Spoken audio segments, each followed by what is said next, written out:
Good morning, everyone. It is my privilege and pleasure to introduce our keynote speaker, Hassan Ekrada, the Executive Director of SANDAG.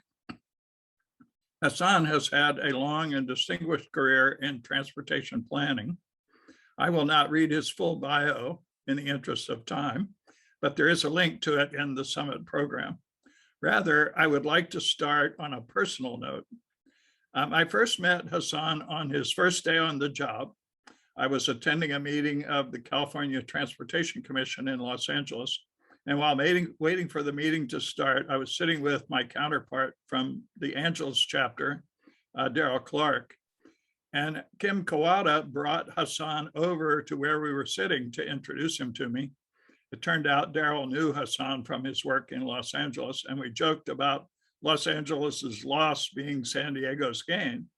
I told Hassan that the environmental community was anxious to meet with him and looking forward to working with him at SANDAG. That friendly exchange was the start of a unique collaborative relationship between the environmental community and SANDAG.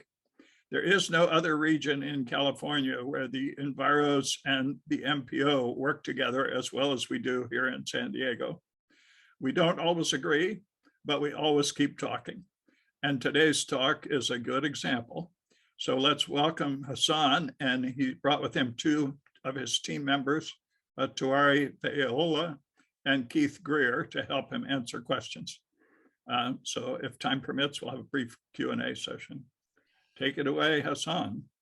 David, thank you. That's so true that of that meeting with your colleague from Los Angeles. I enjoyed meeting you then. I enjoyed working with you. And like you said, we don't have to always agree, but we always talk and talk honestly. I appreciate you very much and the whole group that you work with. And I welcome everyone here today and thank you and congratulate you for your 5th annual Environmental Leadership Summit. It is really an honor to be with you with my two colleagues, Keith and Tuari. Before I get things started, I'd like to ask you to, with me, watch a video, and then I'll come back and start the presentation.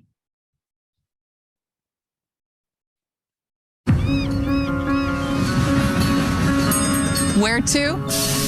Let us show you. To the 10,000 connections that bring San Diego together.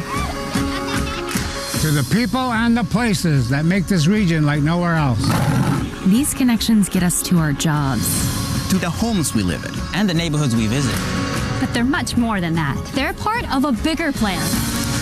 A transportation plan that gives San Diego more options. More access and more ways to be together. What's more is that we're not starting from scratch. We're taking what's already working and making it better. With big moves towards new technology, the future is in reach. So how do we do it?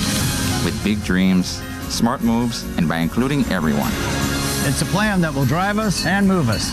But most of all, it will connect us.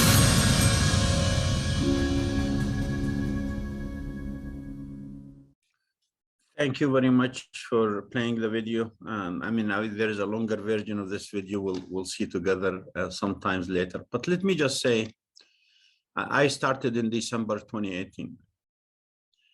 And I would encourage you to look at 2 interviews I did when I started with the Union Tribune editorial board and with KPPS. And at that time I said, greenhouse gas emission is going to guide our transportation decision. At that time, I said, we're going to develop something not all of us going to like, but let us not judge it before we get there. That was what I said over 2.5 years ago. And again, I can tell you that I believe my team and I lived up to everything we said. So what did we do?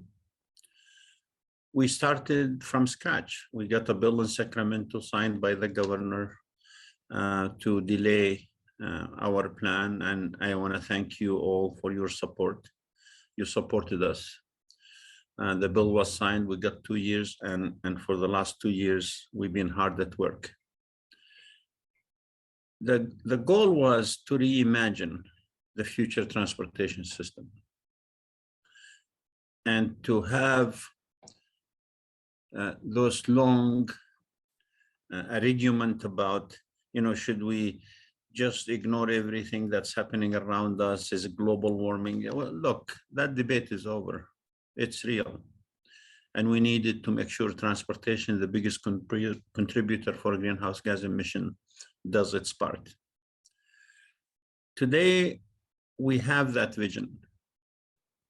And Keith and Tuwari is gonna highlight some of the things, but I wanna tell you something that I think I told you before. Reimagining the system means this: there will be zero added lanes to the freeways. There will be a fixed guideway transit over 200 miles underground, above ground, to link people to jobs. There will be a feeder system and a flexible fleet to make sure that whether you're commute at 3 a.m. in the morning or 5 or 2 or 1, you have a way to get there. Now make sure that all of our technology and data is used to make sure these 10,000 connections in San Diego are seamless and clean and fast. We're gonna build a central mobility hub that connect to the airport and connect the airport to our landmarks in San Diego. We have a beautiful region and wanna keep it that way. I work with many of your counterparts in Los Angeles. And I can tell you, I appreciate you and I appreciated them, but I appreciate you because you keep us, straight. You ask the right questions. Do we have the answer to all the questions? Not yet. But I believe this vision, this 5 big moves, is a great start to a brighter transportation future, environmental future. I have no doubt in my mind that this region will adopt this vision. I have no doubt that the board of the directors, who's been for 2 years listening to their staff, believe, as we do, that the future is not 30 years from now, it's now, and that we have to do our part to sustain ourselves environmentally. I also want you to know that your support meant a great deal to us. Your willingness to communicate with us meant a great deal. But I also want to mention a couple of things before I turn it to Keith and Tuwari. And that is, we say what we mean and we mean what we say. We're not going to wait until 2035 to start doing things. We're actually going to do things next month, where we're going to go to the board and ask for over 100 million RTIP amendment, Regional Transportation Improvement Program amendment, to make sure we stop these projects that we don't think is going in the right direction, and instead start environmentally clearing and designing the purple line and the blue line. Next week or the week after, we're going to release a request for innovative concepts. We want to partner with the private sector to put forth a shared transit system of the future. We want to give our people choices. There is absolutely no doubt in my mind that this vision, while it's not complete yet, it's going to be a great start for a journey we need to take together to implement and reimagine the future of transportation system. So with that, I'm going to turn it to Keith and Tuwari to do a brief presentation, and then I'll come back at the end and we'll hopefully have some questions and answers. Keith, Tuwari, take it away. Yes, thank you, Hassan, and good morning, everyone. I'm Tueri Faola, and I am a program manager of our Sustainable Communities team here at Sandac. So it's a pleasure to be here this morning with you to be able to talk about the 2021 regional plan and some of the really transformational things that we're doing. And thank you, Hassan, for the comments opening up and welcoming Keith and I to help co-present with you today.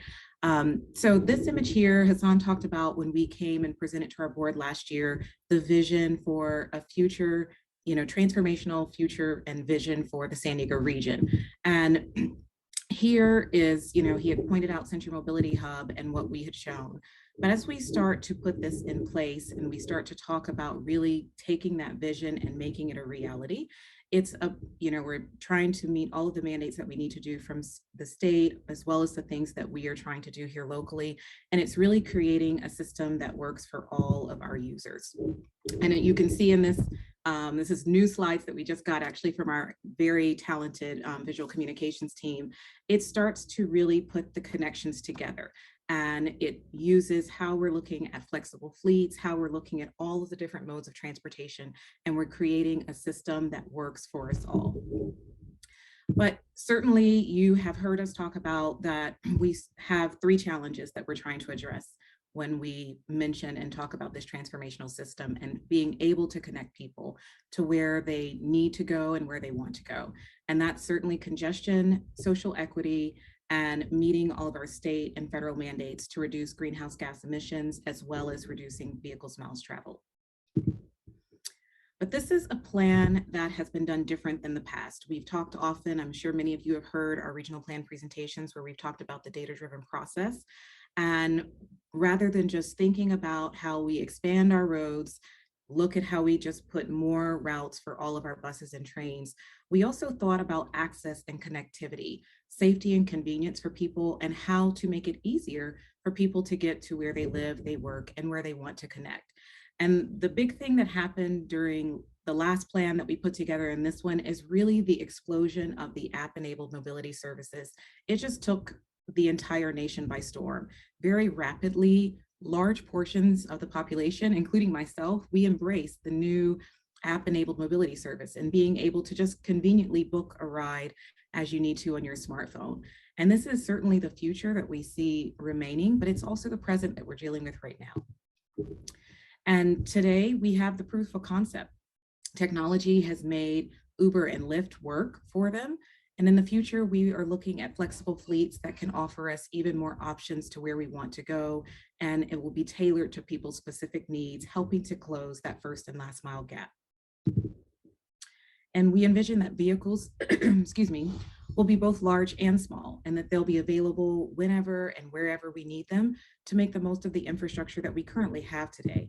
And they can also be on demand and, most importantly, shared, autonomous, underground, right-sized, again, for the unique needs of the San Diego region. And we know that providing connections works best in places, concentrated areas where people are living and working. And so the regional plan encourages smarter land use planning, bringing our transportation options into the communities that exist right now, allowing people to move freely and getting to where they want to go. And that said, the regional plan does recognize that there are distinct San Diego County neighborhoods, and that neighborhoods are the epicenters of our communities where we all come together and we want to make connections with each other, and we want to be able to make connections to our ultimate destinations. So we're building out from that concept of on-demand services with an even broader system of managed lanes and commuter rail lines, as well as new transit. But today, I'm sure this is a group that knows a lot about this. Over 70% of our commuter traffic is single occupant vehicle. And the longer trips are what people are taking from where they live and to where they work. And this is something that we need to start solving in the regional plan. And we propose to do this in 2 ways. First, really optimizing the investments in our existing highway and our existing transit network. The second would be filling in the gaps with new infrastructure by making transit more convenient, making it more available, and making it more reliable by adding options such as the flexible fleets that I mentioned earlier, and then allowing people to have the option for more shared rides so that they're not driving alone for those daily trips. And in a nutshell, this is the 2021 regional plan. It's pairing that on-demand, right-sized options, high-speed rail and connectors, smart managed lanes and better transit that's able to utilize those managed lanes with intentional land use policies that start to form those neighborhood hubs. And it's a way to meet the challenges and prepare for tomorrow's opportunities, taking advantage of technology and taking advantage of where we want to move towards more shared rides.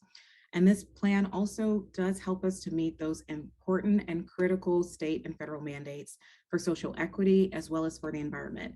And you're going to hear Keith talk a bit more about the environment, but I think what is exciting for this team and the group that we have here today, and you can see on the map here, is that we're really preserving our open space in our backcountry. We preserve over 4,500 acres, and Keith can correct me later if that statistic is wrong. But when you envision that just visually, that's like 3 times the size of Balboa Park. And this is preserving lands that we can enjoy the beautiful local environment that we are able to live here in San Diego. Our future generations and children can enjoy it. And it's concentrating these investments and growth in the urbanized parts of our region, as well as where we're currently living and working. And it helps, doing all of this really helps us to significantly reduce greenhouse gas emissions and improve local air quality to support our regional climate action goals. But transportation isn't the only thing that we're doing in terms of investments in our region. We are also looking at our policies and funding for how we can achieve transformational changes. And this slide here is particularly focused on housing. And just in case, I'm not sure how widely known it is, but we're going to be going to our board of directors next month and talking about this more. But Sandag received $6.8 million recently from the state, and we're anticipating to receive another $43 million from housing and community development at the state level. And this is on top of what Sandag has committed to, over $2 million in the plan to support affordable and sustainable housing within our region. And this is critical funding that really starts to help us to make the investments and to plan appropriately for those land use changes that I was mentioning earlier, and how we start to support those neighborhood hubs. So you might ask, what are we as Sandag going to do with all of those funds? It's a lot of money coming to our region. That's super exciting. But Sandag, tell me what you're going to do. Well, first, we are starting a new housing program. And it's going to be one that's going to help our region to really prioritize how we promote housing that is equitable and inclusive, how we're going to preserve vulnerable housing, how we're going to prevent displacement and put policies in place to help our local jurisdictions do that, protecting our tenants, as well as producing housing for all of San Diegans and all that need housing here in our region. And second, we're giving these funds to our local jurisdictions, as well as we're complementing this with our Smart Growth Incentive Program to help them achieve their housing element goals and to create strategies to address the housing crisis that exists today. So this is just one additional and exciting element of the 2021 regional plan that we're doing from a funding and a policy level. But I'd like to turn it over now to Keith, who's going to talk to you a bit more about the plan's environmental aspects. Thanks, Tuari, and thank you all for inviting me today. I'm honored to be here. And I've been at Sandag now for 15 years. I'm currently the environmental programs manager. And I can actually attest to the change at Sandag that has occurred from under our new leadership with Hassan. Back when I first started at Sandag, the environment was important, but it was an afterthought. Now it's front and foremost. So I kind of want to go over the takeaways that I see from the plan and kind of hit certain topics: GHG reductions, air quality, water quality, and habitat. We've just finished the public review period for an EIR in the regional plan, which goes forward to our board at the end of this calendar year. And I think it's important to understand what the plan does. So greenhouse gas emissions. Under the plan, GHG emissions drop 28% year over year through the life of the plan to 2050. And that's important. It also exceeds, the plan exceeds the state's goals established by the California Air Resources Board and exceeds the Sandag Board's goals of 30% reduction for entire on-transportation sector by 2035. So very significant reductions in GHG, and the plan also supports and is in alignment with the climate action plans by helping to provide grant programs and support them from using technology. But it's going to require all of us to get together to hit the state mid-century targets. You remember that there's an 80% reduction from 1990 levels by 2050, and the executive order to achieve carbon neutrality. So how does the regional plan help with that? Next slide, Tori. So you'll see here that there's a significant amount of investment that the regional plan has made to promote GHG reduction projects. This table is from Appendix A of the plan and envisions 3.6 billion, that's billion with a B, over the life of the plan for programs that will reduce GHG throughout the region. So these programs will help facilitate climate action plans, provide new funding for zero emission vehicles, implement a nature-based carbon sequestration program, advance smart cities strategies to close the digital divide. And all these are significant reduction strategies for GHG in the region. And for context, over the next 4 years, the plan proposes to spend $300 million. Even I'm getting mixed up on that. Now compare that to the 2015, which was our last plan, it only had $30 million. So it is an order of magnitude greater in investment for these GHG reduction programs. Next slide. Air quality, very important. And when you think of transportation plans, this is the first image that people think of when they think of transportation plans and air quality. But the reality is, next slide, Tueri, what the regional plan is envisioning and has proposed is a zero emission future here. As we shift to new vehicles that are cleaner and emit zero emissions and an increase in transit ridership. So we see there's a promotion of EV car and infrastructure in the plan, such as the continuation of the Sandag and Air Quality Pollution Control District's Cali VAP program.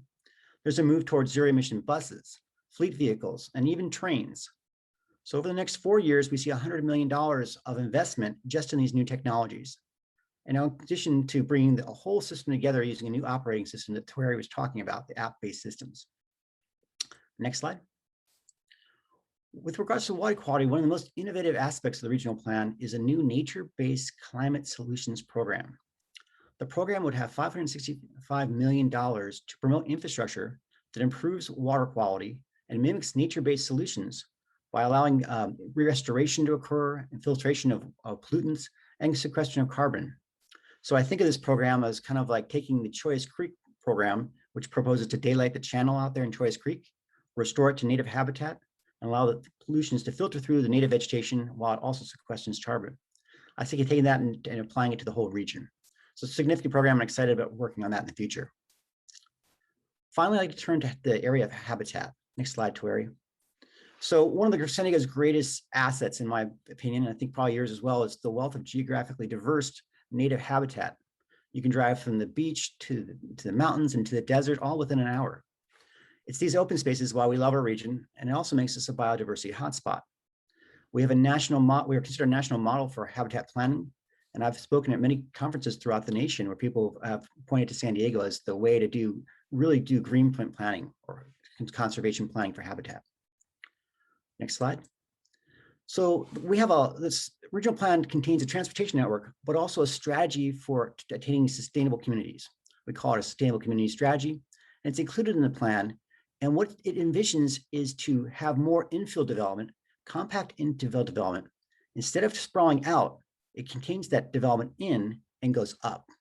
And what that results in is significant less impacts to our native habitat and our agricultural lands. Just for context, the plan will result in 91,000 acres less impact than our last plan.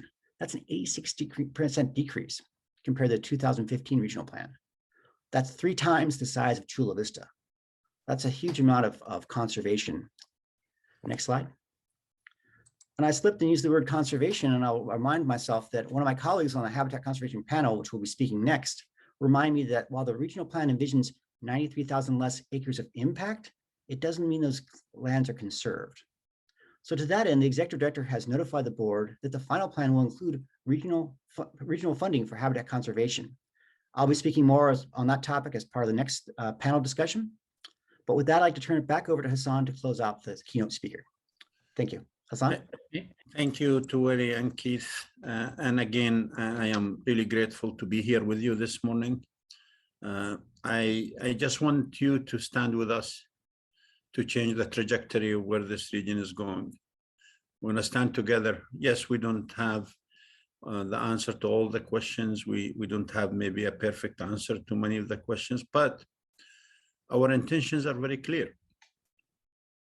Reimagine the system so we have choices, So more of us are in a vehicle, a clean vehicle. And we build the state-of-the-art fixed guideway transit system underground and above ground. I'm reminding you, next month, we're gonna open the largest infrastructure project in San Diego's history. That's the Mid-Coast. I hope you join us in the celebration, November 21st. That will have a one-seat ride from the border to the university. This is just the beginning. I promise you, if we work together, and if San Diego's belief is tangible, we're gonna have many, many more Mid-Coasts. And I wanna finally say that every action we're gonna take in the next few months is gonna show you that we mean what we say. The Transnet ordinance is too old and it's not fitting this regional transportation plan. What Keith and Tuwari talk about, habitat, and we are committing this region to mitigation that not many MPOs will be willing even to contemplate. But we're committing us because we want to make sure that our children and grandchildren have much better than what we inherit from our parents and grandparents. So let's work together, stand with us to move this vision forward. I have no doubt in my mind, not whatsoever, that with the team you have at Sandag, you are well served of a team that has been working day and night for the last 2.5 years. And I have no doubt, and I told this to David many times, my friend David Grubb, and all the group, that look, let us just continue to communicate and let us make things better. We're not going to get it 100% right the first time, but we're in a good start. And you're going to see the action of the next few months at the board goes that direction. So with that, David and my friends in the audience, thank you very much for allowing me, Keith and Tuwari, to speak to you this morning, and we'll be more than happy to answer questions.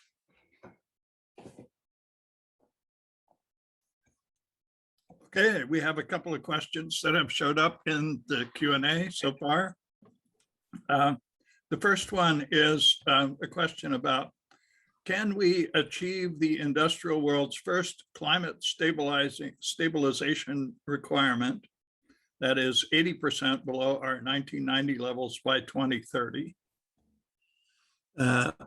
Yes, we can, but we have to have a lot of action. We have to take a lot of actions that we're not used to. And the first action, I think, is the Sandag board amending the Transnet ordinance so it fits what we're talking about in this plan. Yes, we can if we're willing to invest the money to change how we think about transportation. Look, it's not a matter of whether we can or not. I think we must. I really do believe, a doom and gloom scenario is not a good scenario. It's never good to be in a doom gloom. We can do something, and we must do something for the sake of us continuing. Like our opening speaker said, we need to make sure this planet survives. And so we must, and I hope we will. So a second question from someone who lives in the college area and works in Chula Vista. So will you be looking at improving transportation for people who do not want to go to downtown? For example, I live in the college area and used to work in central Chula Vista, and the transit connection was really terrible. Absolutely. I mean, look, unfortunately, when we show slides and we show San Diego and downtown San Diego, that absolutely does not mean that's the focus. Everything we talked about will be applied to different regions in the whole county. For example, next month we're releasing a request for innovative concepts. That's not limited to downtown. Whether it's in North County, Coastal, North County, Inland, East County, South County. So the answer is absolutely yes, and you should demand that we do that because we have one county and we want to make sure we think about every part of it. So next question, the intensification of land uses around the stations will increase land values considerably. do you plan to recapture some of those increases to help pay for the plan's implementation? And we're already doing some of that. I think Tuwari spoke about our housing program. We're actually going to the board next week, asking them to create a housing subcommittee of the board, and then legislatively create a housing authority, because we have the funding now to do it. Now, as we're doing with the thinking of the United States Navy and the NAVOR, or in other station that's the 9th station that's gonna be the new 9th station for the mid-coast, we're absolutely gonna look for the P3 development to capture the value of the land. And I believe, while this has not been successful in the US as it is other parts of the world, we're gonna actually change that trajectory in San Diego. So land value capture plus public and partnership that can not only, I mean, look, most of our transit station are ghost parking lots. That is the worst use of this land use.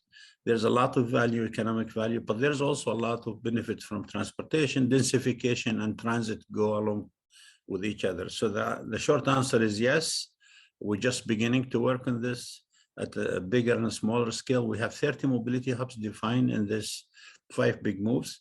They're different size, but we're gonna be starting with the willing cities to work with us, not only to capture the value, but to build the state-of-the-art central mobility hub.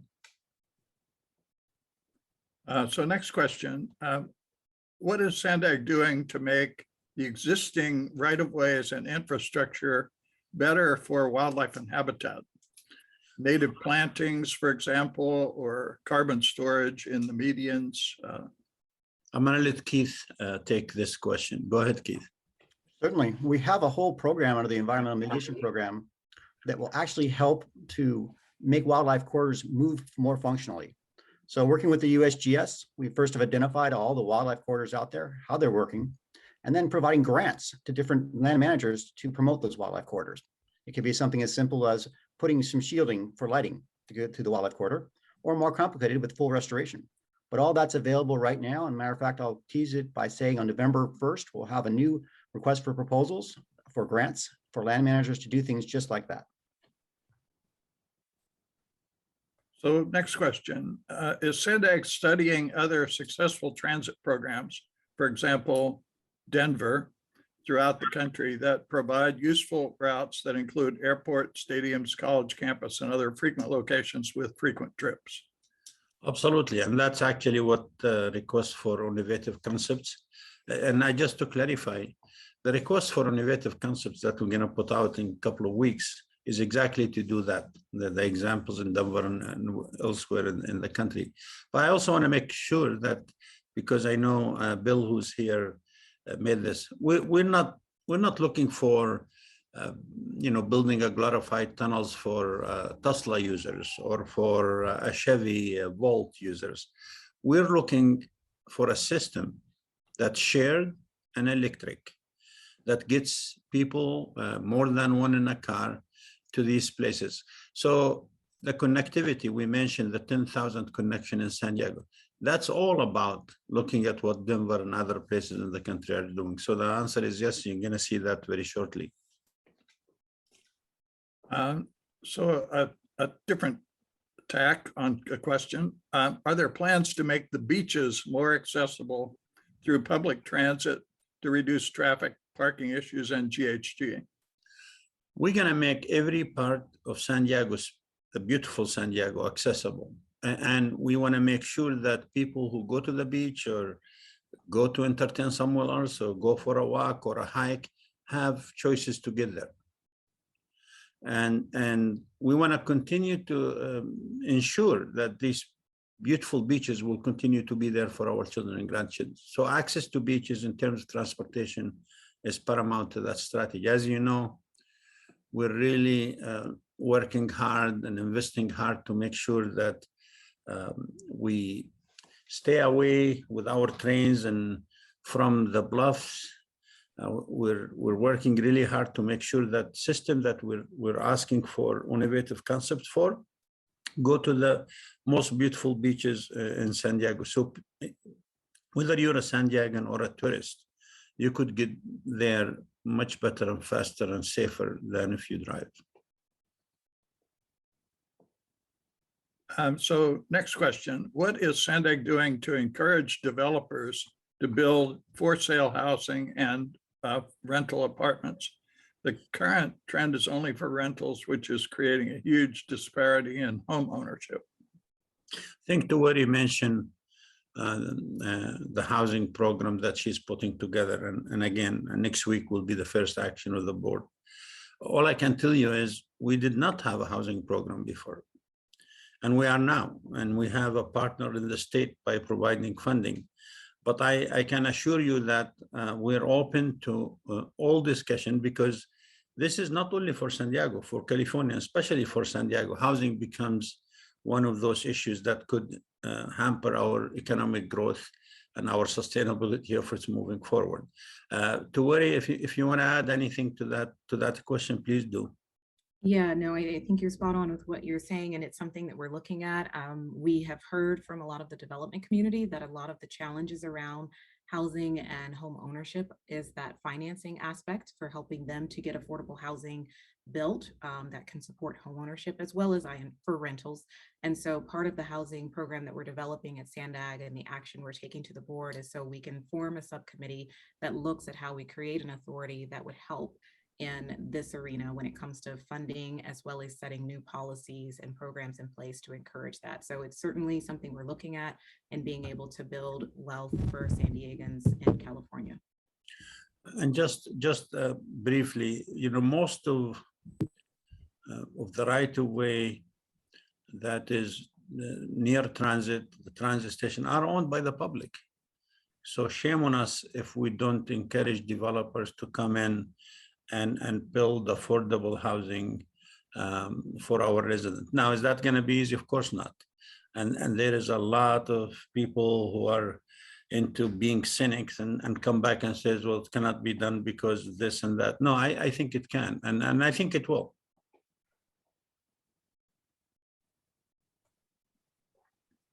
So another question related to habitat. Is Sandag interacting with the California Natural Resources Agency 30 by 30 efforts? Please go for it. Yeah, so we were actually interacting with all the state and federal agencies. This 30 by 30 plan is part of the larger strategy, of which San Diego is a component of. So the quick answer is that is our program mirrors up into the state level. So completely working with them and looking forward to actually more conservation in the future.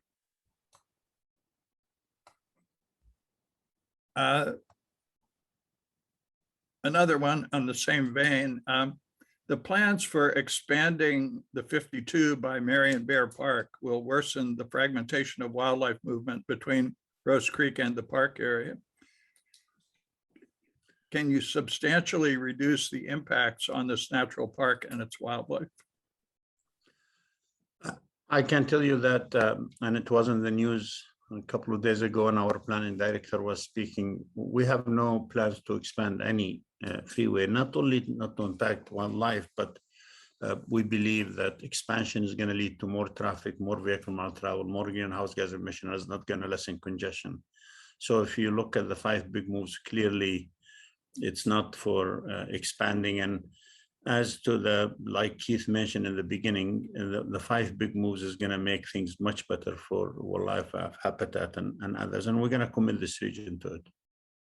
Keith, if you want to add anything to this, please. No, and I think a lot of times, a lot of the wildlife movement are from past projects, like transit projects. And we're trying to make those better for making sure the transportation network allows and facilitates movement of wildlife, not prevents it. A question from someone who lives in the backcountry. How do you envision transportation will change for those of us who live in the backcountry? Okay, so if you live in the backcountry, and it's still a beautiful place to live everywhere in San Diego, you obviously, rail will not work.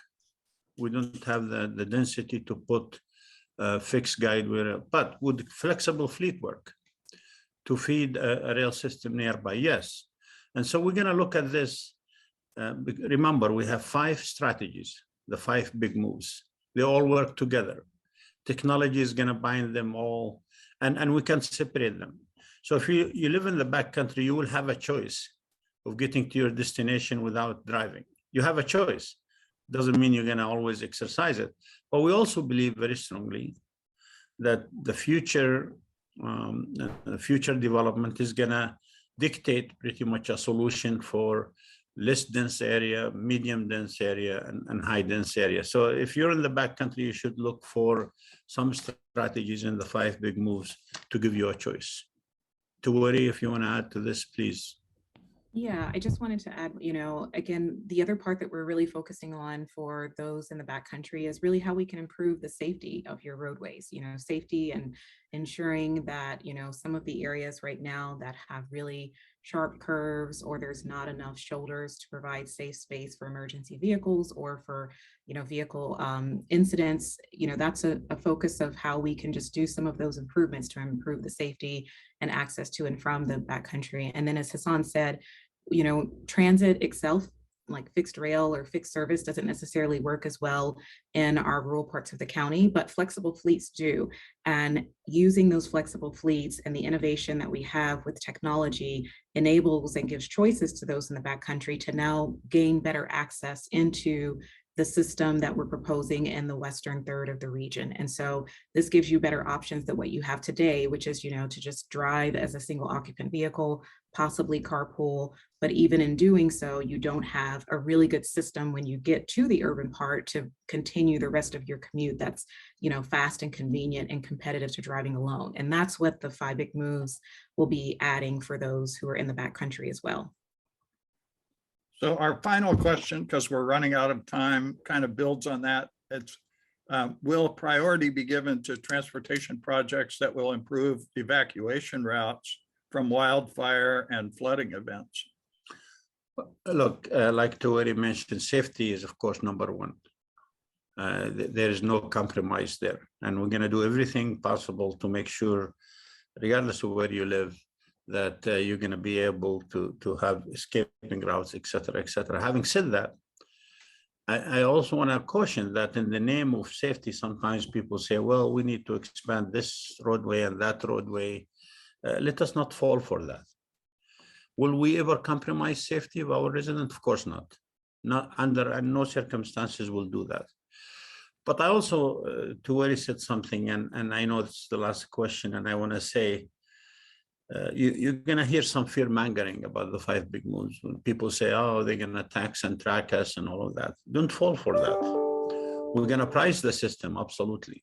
Because I believe reducing vehicle mile travel, giving people choices has to get into the economics of those trips. But also, there is still a lot of people at Sandag, people in the board who's going to continue to say, well, we need to expand this, we need to expand that because we don't have the density to do this and to do that. And our answer to that is, again, we don't have to have a large bus to go to the backcountry to bring people to their destination. We can have a flexible, clean fleet to do that. And if the system is priced right, I think people will factor in their decision making. But one thing is very clear.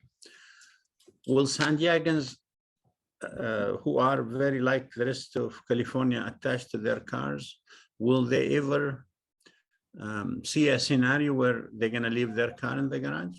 We hope they are, because what we're putting in front of them is something as good, as convenient, as comparable. And I hope San Diegans will come along and understanding that it's going to take some changes for us to sustain ourselves into the future. Well, thank you very much, Hassan, Keith, and Tuwari. It's been great having you, and we look forward to doing this again.